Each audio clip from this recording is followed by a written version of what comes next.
The following is a presentation of the Championship Racing Network. Crossed Flags, a racing podcast. It's your midweek fix for racing news and information.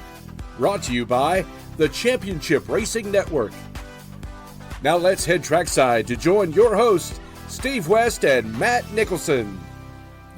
We welcome you into the latest edition of Crossed Flags. I'm Steve West. Matt Nicholson here on screen, not pictured. Producer John, who is doing most of the work in the background for us, but also doing some work for us in the background, is producer Molly. We appreciate them. And of course, we appreciate you. Thank you very much for tuning in. Don't forget, subscribe right down below here. Comment away, too. We love to read those comments as well. We're going to talk Daytona here. A good amount of Daytona, because we finally have the season started. Thank goodness. First impressions, let's go ahead and put it that way. As we look back upon what we have seen, Daytona, Atlanta, as far as what NASCAR has done, if there is a complaint, and I really don't have one, to be real honest with you, it might be the fact that they open up the season with 2 Speedway rules races, but after looking at what we saw from the Daytona 500 and what the Truck Series and the O'Reilly Auto Parts Series did there, and then we take that and we go to Atlanta and we see what all 3 series did there, I got to admit I can't really complain. I think the racing's been really, really good, if not fantastic. Atlanta has eclipsed Daytona.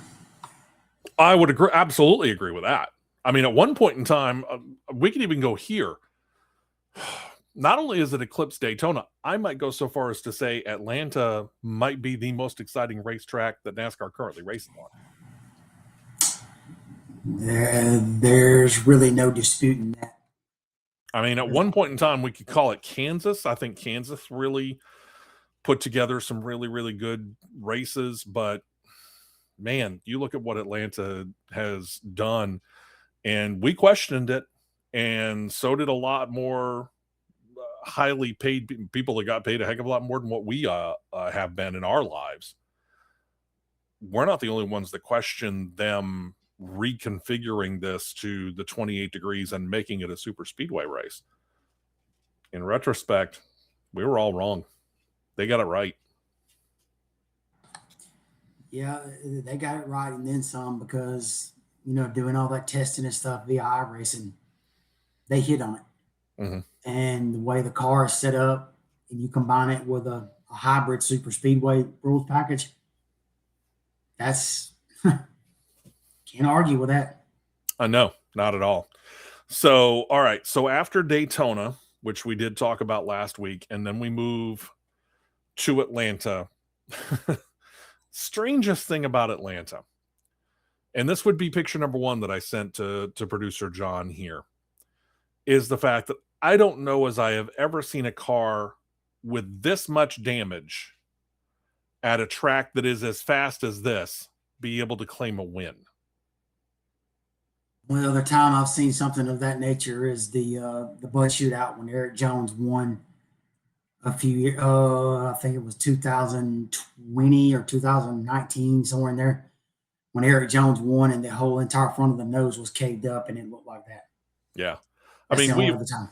We expect this at short tracks. The Richmonds, the Bristols, the Martinsvilles. Might even go to the 1 milers, maybe not quite Darlington, but certainly like a New Hampshire, something to that effect. I could expect that maybe there. But we generally consider a super speedway track something that is as reliant upon not only speed, but aero. Tell me how this car wins. And I get it. It was only a 2-lap shootout, but still, tell me how that car beats all the other cars with all the fenders and really not anywhere near as many dings and dents, much less the missing of it. Tell me how that car wins. It's all about how you use the air. Okay. If you use that air right, that can be a moot point if you use the air right and use the slipstream and use the pull. Okay. Because where he's standing in front of the nose of the car, the nose actually comes around and it conforms back like it's coming around into the front quarter panel form. Okay. And the hood lays over the top just enough to where the way the air is moving over the car. And I recognized there was a lot of times that he used the right front corner of that car right there and had it down out of the air pocket that would be hitting it. And that's what got him up to the front so fast. But to me, this was a classic use of using the air like it needs to be used, to where that doesn't really affect it. Now it's been proven that these cars really don't have to be fully fendered or whatever. It can be missing a body panel or something and still be able to win a race. Now does it open Pandora's box up? That's interesting question. Yeah, it is. It's an interesting question. But there's a lot of there's conspiracy theorists. Of course. If you look where the 5 comes down on the number in the front, there's a little corner right there. There's a hole that feeds air down the side of it. That feeds air in between the body panel and the cage area. Because some conspiracy theorists think that may have created a negative vacuum to where it got faster. Okay. Theoretically, it could have. Okay. Theoretically. But I would want to see this car in a wind tunnel in that shape right there to see what it did with air or going around it and how it reacted. Well, and let me ask this as well, because I think this is probably at least as important. Take that fender, the missing fender, and put it on the other side. Does that car hit victory lane? In this case, I don't think it matters if it was right or left. Okay. There's a part of me that wonders that, because if you think about it, I mean, obviously we're turning left the whole time. There's a part of me that wonders whether or not there is some shedding of the air as the car is going through a corner, or for that matter, the trioval, and kind of shedding air off of that side. Whereas I think going into that corner, I'm wondering if that might be a little bit more of a parachute. But I see where you're coming from in the fact that there's a whole lot of stuff that is really well-rounded around it. You look at where the hood is, and this isn't a great shot of the front end, by the way. The front end is strangely fairly largely intact. So that's kind of where I got that question as to whether or not air could get packed up in there if it had been on what we would call on our passenger car the driver's side, because of the way that Atlanta's configured, and of course you're turning left. I honestly now don't think it would have mattered. Okay. I mean, the car was just flat good. We know that. We've seen we saw what that car was able to do all afternoon and into the evening. You and I were texting through portions of that race, and whatever 2311 did, despite the fact that they really kind of didn't know their future until the lawsuit got settled, they got it right. They were doing their homework and they got things right on that 45 car. And truth be told, the 23 car too, because, and we'll talk about this more on Sunday during the big show, if Bubba Wallace hadn't gotten too much in his own head and too worried about the cars out to the side of him, the Chevrolet tandem, Bubba Wallace could have easily been the guy who was celebrating instead of Tyler Reddick. Bubba Wallace should have been the one that was celebrating, because his spotter called a bad block, and that's what cost him the race.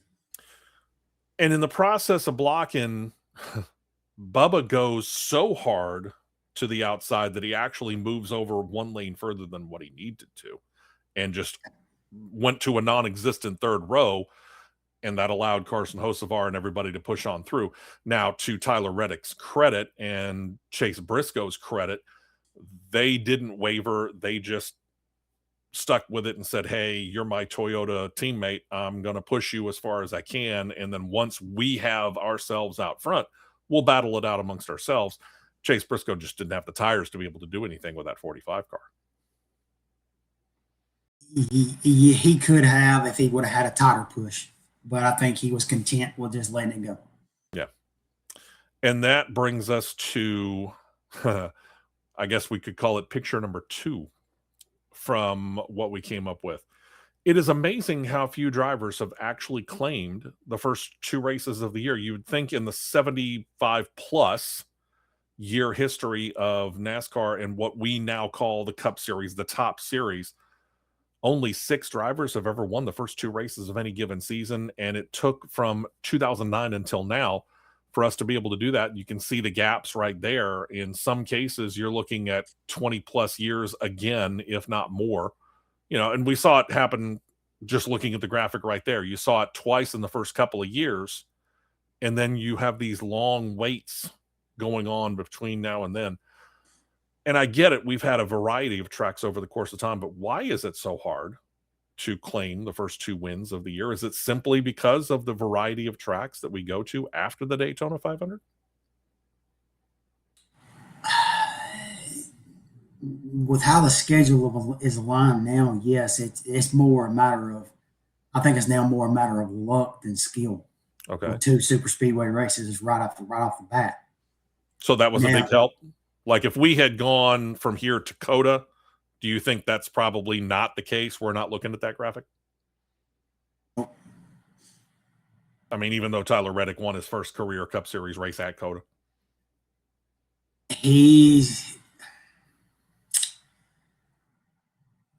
I'm with who the level of competition is now with road course races. I'm going to say it's 50-50, but 50 no, 50 yes, instead of 50 yes, 50 no. For you, it's more like 50.1% for the no. Yeah, 50.1 to 49.9. Yeah, gotcha. It makes sense.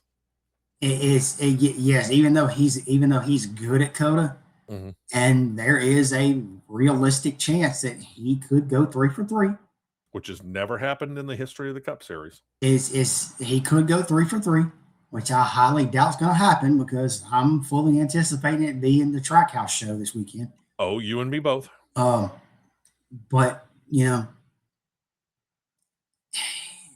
with how the level of competition is now today, it's hard to say.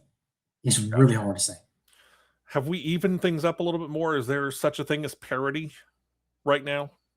Or is this just one of those kind of weird anomaly situations and we're about to start seeing, maybe once we get past Coda, the Joe Gibbs Racings, the Hendrick Motorsports, and the Team Penske's begin to come to the forefront, kind of like what we saw last year, late in the year? Again, I'm going to say I'm 50.1 to 49.9. It's hard to say because even though there was a fair amount of attrition Sunday, mm-hmm. I was kind of surprised, but in a way I really wasn't, to see Spire flying the Chevrolet flag in Atlanta. Because 2 of the 3 Spire cars were up front the last 30 laps and were holding their ground. Trackhouse as well. Yeah. Yeah, that's true. I mean, SVG, we've talked about it. You and I kept thinking, wait for that moment. Wait for that time when things start to click on the oval tracks for somebody like an SVG. Top 10s in Atlanta. A really good showing in the Daytona 500. Very, very good showing in Atlanta. If he would have stayed locked on Ross like he should have, he'd have top 5. Yeah. Easy. Carson Hocevar. You and I were... Let's deal with this whole quote-unquote Hurricane Hocevar situation too. Yeah, Carson Hocevar, since he's been in the series, has ruffled feathers. But he's starting to get there. He's starting to be a much more well-rounded driver, at least from the way that I'm looking at things. In that last situation where Christopher Bell I think he called it one of, if not the dumbest moves that he's ever seen in his life. I'm sorry, I can't blame Carson Hocevar for what happened in that situation.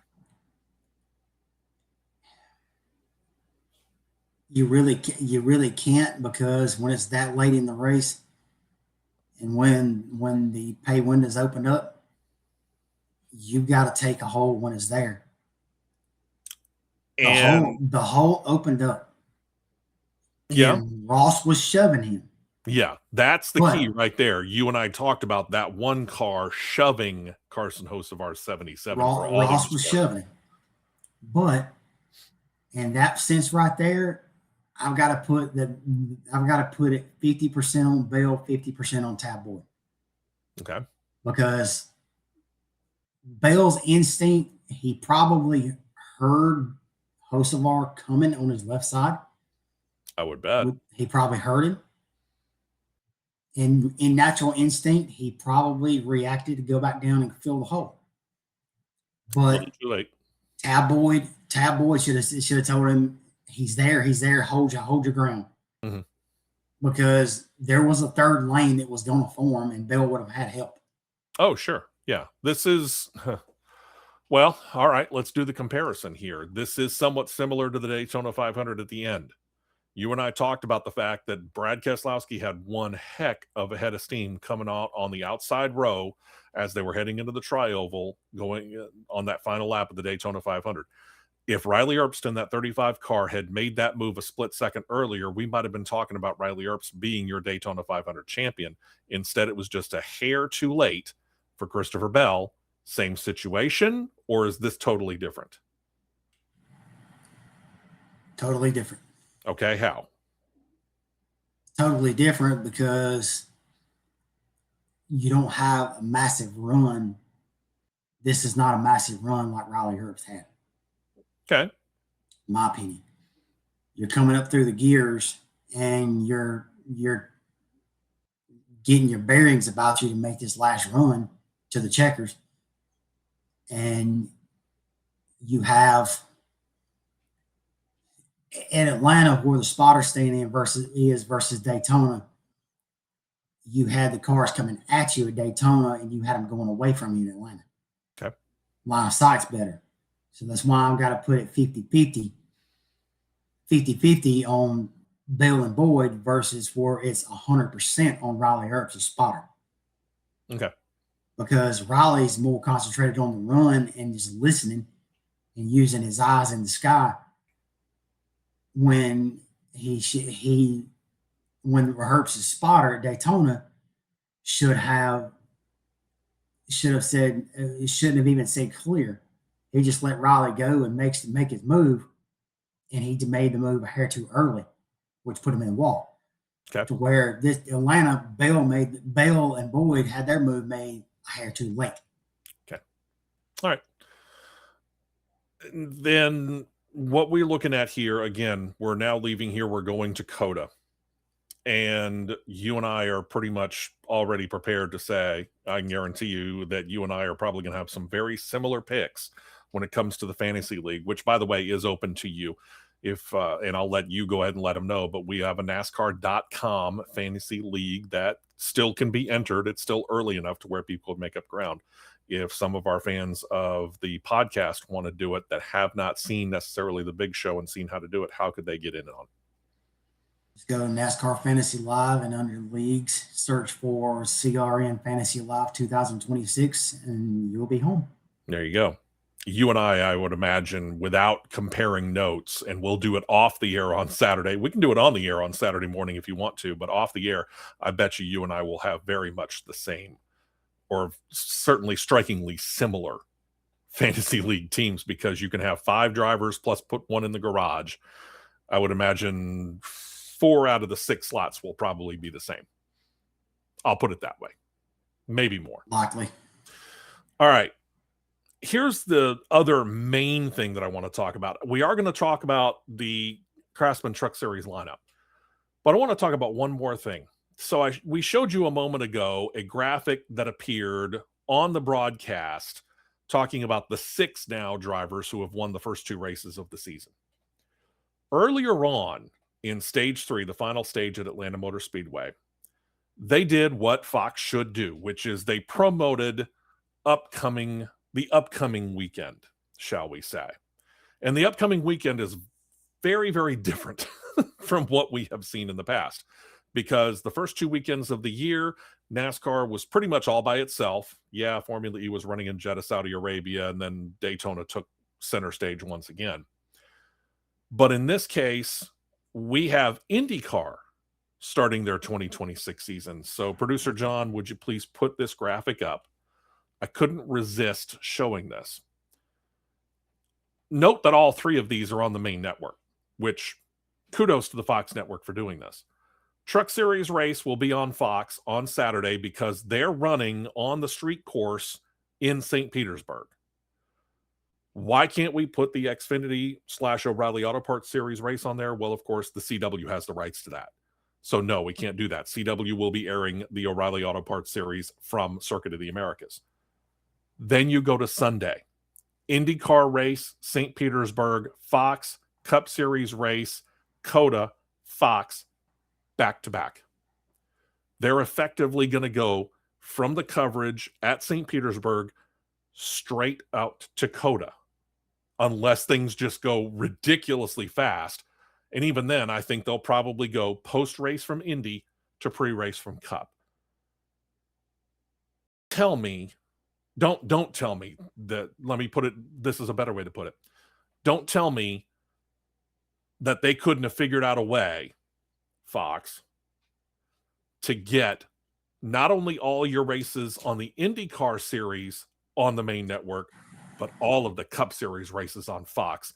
Because if they can work out the scheduling well enough to be able to do it once, they can do it throughout the course of the Fox portion of the Cup Series schedule. Yep, this proves it right here. Simply put, it proves that it can be done. So there's really no excuse. Agreed. Yeah, and I will say this for Fox. As opposed to last year, where only 4 of their 14 races appeared on the main network, they at least upped it to 6 this year. NBC, we can't say the same thing. It's still 4 out of 14. But I find it very, very difficult to believe that it's that hard. And truth be told, it certainly is not that big of a hindrance, because you and I have talked about the ratings. And while the ratings may be flat or in some cases down some from what we have seen, certainly in the heyday of NASCAR, or even say, I don't know, let's go back 10 years. We're still talking about the premier motorsports series in viewership in the United States of America. And when it comes to television viewership, it is still the 3rd most popular sport behind pro football and college football. You can't tell me that there should not be a way that they can't figure out how to put many more, if not all, of these races on the main network. Yeah, because where they lose their viewership is through USA and FS1. Yeah. Yeah. I mean, you and I, we've made comparisons on many, many occasions between what the races are on cable versus what they are on the main network. And the funny thing is that when you look at everybody that wanted to complain about it when they last year did the first year of being on Amazon Prime for those 5 races, those 5 races on Amazon Prime averaged viewership that was every bit as good as what was on USA and TNT and Fox Sports 1 and whoever else might have had it. Right. So there's really no complaint there. None at all. But, none at all. You know, when Fox and NBC are spending as much money as they are, and what else are you running? Okay, Fox, yes, you've got IndyCar. Again, we go back to it. We just proved you can figure out a way, if you work with Roger Penske and you work with the France family, Ben Kennedy specifically probably, you should be able to figure out a way to schedule both of these races to the point where you can air them back to back and get them both in on a Sunday and put them both on the main network. What else are you going to air? Bowling? Wrestling? What are you airing? Golf? Give me a break. Fox has aired crazier things before. Yeah, don't get me started on that. I know. All right. Well, it is what it is. we'll have to figure it out. And obviously they're not listening to us. They're not paying attention to us when it comes to that. Let's deal with one more thing here. And this is something that you talked to me about, in that we have this crossover ability. And we got 2 crossover races coming in a row here, or very, very close together, in that Craftsman Truck Series is at St. Petersburg, Florida, IndyCar the next day.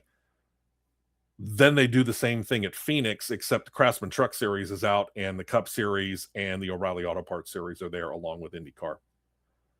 We haven't seen a final driver list for Phoenix yet, and we'll have to wait for that. But when it came to St. Petersburg, I think you and I were both pretty surprised at the fact that there really wasn't as much crossover as we thought initially for drivers who express an interest in running stock cars from the IndyCar world. To have only 4 drivers from outside of the regular roster of the Truck Series participating, and one of them isn't even a regular IndyCar driver. He's a regular IMSA driver. I mean, yeah, you got the crossover was, well, like I said, it was pretty minimal. You got, Dario Franchitti, this is running for Tricon. Right. Adam Andretti driving for Tricon. In the 7 truck, even though it's got TBA on the entry list, in the 7 truck, Connor Mozak going to be driving it for Spire. You got Jackson Lee. He's a road racer, which is the son of NBC Sports' Kevin Lee. He's driving for Rayom. All-Star Colleague truck is Colin Brown. You got another road racer that's driving the 62 for Halmar Friesen, Wesley Slimp. Driving the 76 truck for Spencer Boyd is the MX5 racer, Nathan Nicholson. James not a relation to you. No, I wish. And then James Hinchcliffe is going to drive the 77 truck for Spire. So it was kind of at a pretty well minimal amount of what I thought it was going to be. Do we expect anything more potentially and when we get to Phoenix, or is it probably even going to be less because those IndyCar guys are going to be concentrating on their IndyCar ride for that weekend? The trucks are not going to Phoenix first race. I understand that. But, O'Reilly Auto Parts, could there be one would think that, there's a few star cars that are available on the O'Reilly Auto Parts side. I'm going to say it's a possibility. Okay. But probably less than what we're seeing even this weekend when it comes to Truck Series crossover? I would say possibly, maybe equal. Okay. Be interesting to watch, to see. Either way, going to be fun. And the fact that the Truck Series get one of the rare opportunities to find themselves on the main network. It's a good call on their part. Congratulations to Fox. You're making a good move, at least here. Again, only 6 of the 14 races not on the main network. I still question that. Well, we're going to take a couple of days break here. We've got a big show prepared for this weekend. Once again, 8 a.m. to 10 a.m. is the time. 9 a.m. Eastern, 8 a.m. Central Time, 2 full hours. Make sure you join us then. You can find us, of course, from anywhere in the country. All you got to do is be on CRN Live on YouTube. Make the search. Make sure you subscribe and everything there if you have not already. And tell your friends if you have.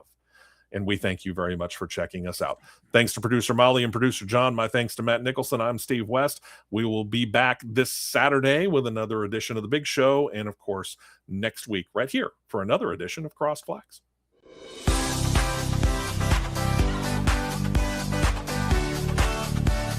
You've been listening to Crossed Flags, a racing podcast.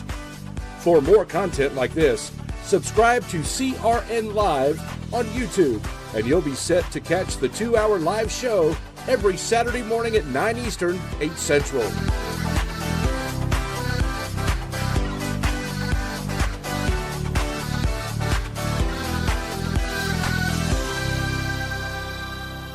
This has been a presentation of the Championship Racing Network.